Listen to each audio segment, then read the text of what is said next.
como você falou aí, né, Job, a gente tem que falar essa questão aí de Caio Jorge, né? Realmente, para mim, beira uma parada quase que megalomaníaca, né? Virou realmente ali briga de ego. São dois, sabe aquela coisa, é bem uma coisa distante da nossa realidade. Parece dois ricaços brigando por uma vaga de uma Ferrari. Os dois têm uma Ferrari, não é pro nosso bico. Então, fica muito essa coisa aí. Acho que a carreira de Caio Jorge, a gente já falou muito aí sobre isso.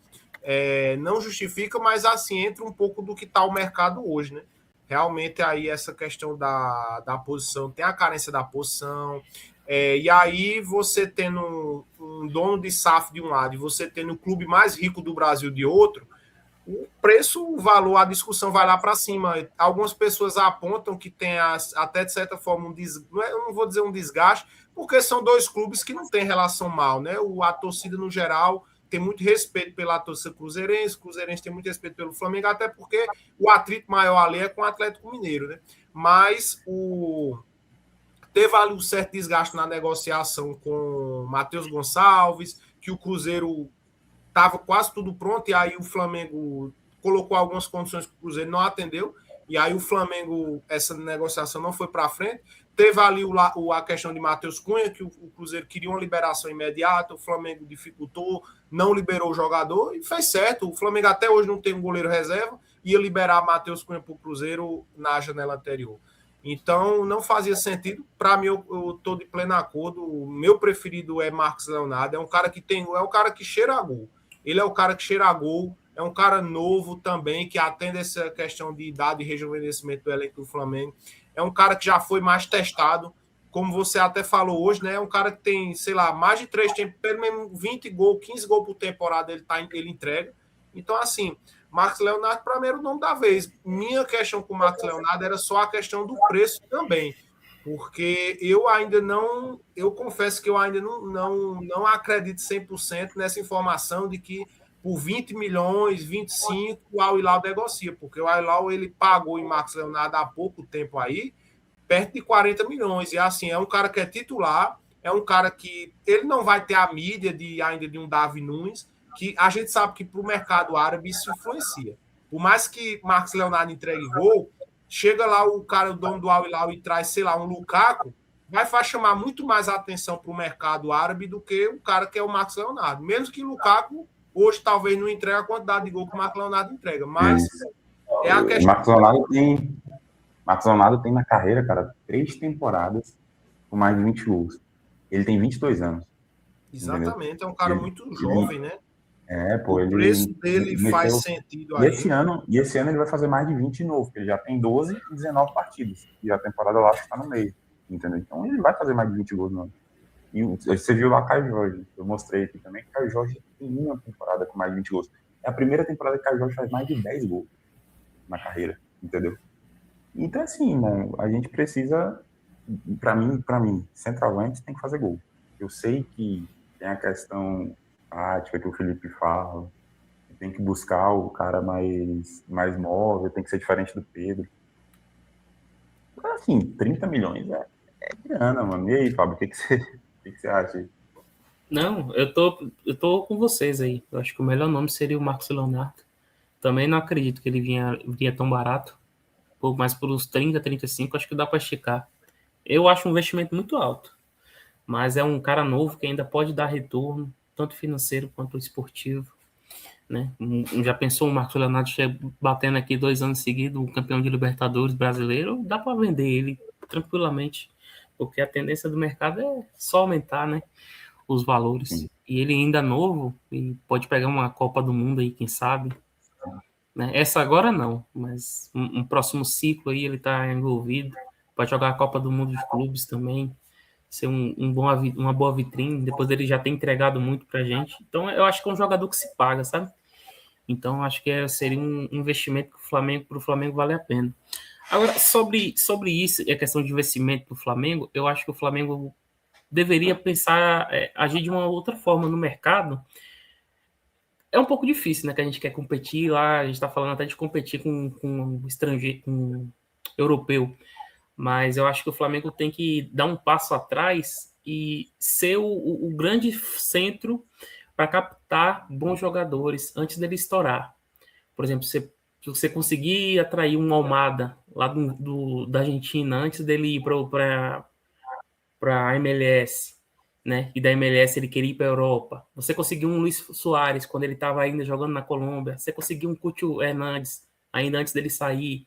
O próprio Tati Castellanos saiu daqui, foi para a MLS, depois foi para a Lazio. Então o Flamengo acho que precisa conseguir captar. Eu já adianto que eu penso um pouquinho diferente, tá? Sério? Eu acho que o Flamengo deveria, assim, tomar o lugar, por exemplo, dos times portugueses, né? Que são geralmente a porta de entrada do jogador para a Europa.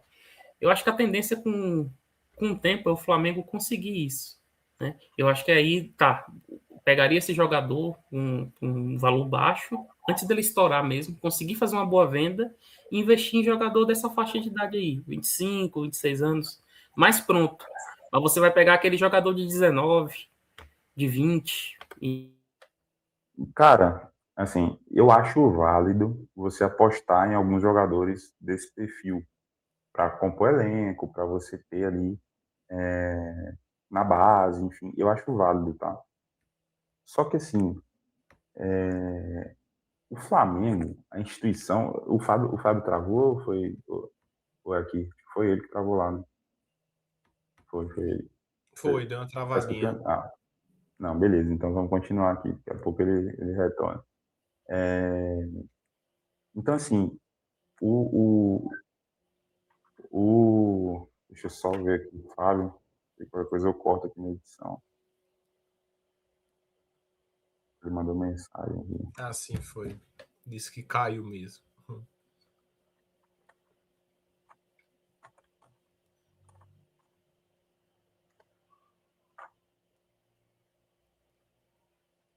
Você consegue mandar o link de novo para ele aqui, que ele tá... Enquanto tu vai mandando, Jabo, eu vou falando aqui, né? Só para complementar. Com relação a posições, eu acho que o Flamengo tá agindo certo, né? De ir em algumas contratações pontuais. Eu acho que o zagueiro era importante mesmo, reforçar o setor de zaga, porque a gente viu como ficou instável aí, até pelo modelo de Felipe Luiz. Precisavam ter 4 bons zagueiros ou 4 zagueiros confiáveis. Eu ainda boto muita fé em Iago, achei ele um baita zagueiro aí da base, que eu ainda acredito que tem muita condição dele crescer, dele se destacar aí no profissional do Flamengo. Sobre o Marcos Antônio, que tu puxou, que a gente não.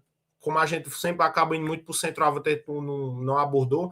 Eu acho que se o Flamengo fecha a contratação de Marcos Antônio, é um ótimo nome, velho. Assim, eu não vi tantos jogos do São Paulo, eu confesso, mas quando você vê a torcida inteira do São Paulo com raiva, reclamando, é porque o cara realmente fez um bom campeonato e o torcedor não queria se desfazer desse cara. E eu tinha visto muitas análises, muita gente opina que ele foi o melhor jogador da temporada, que ele vinha sendo o melhor jogador do São Paulo do ano. Então, assim, você pegar um cara que era o melhor jogador de um grande time, um outro grande rival do país, e você trazer para ser, sei lá, quinto de ordem ali de fila, né, para jogar no seu time, é um baita movimento de mercado. Eu acho que é um cara que encaixa muito bem com a proposta que o Flamengo está procurando. E é isso, assim, você trazer um cara que é o melhor jogador de São Paulo para ser um reserva teu, porque Marcos Antônio, né? Marcos Antônio. Viria para ser um reserva. E só para complementar o que eu estava falando antes do Fábio cair, cara, para mim, eu penso mais parecido com o que o Boto falou naquela entrevista lá, tá? Eu acho que o Flamengo, ele tem um nível de pressão, de exigência que mina muito os jogadores jovens. Então, por mais jovem que o cara seja, ele tem que ser muito bom para ele poder render aqui, entendeu? Quer ver? Isso acontece muito com o Real Madrid, assim, e aqui eu não estou querendo comparar o Flamengo com o Real Madrid. O Real Madrid contratou muito moleque novo recentemente. Teve mais gente que deu certo, mas deu muito certo. Vinícius Júnior e Rodrigo, Valverde. Talvez esses 3 sejam os caras assim que mais deram certo.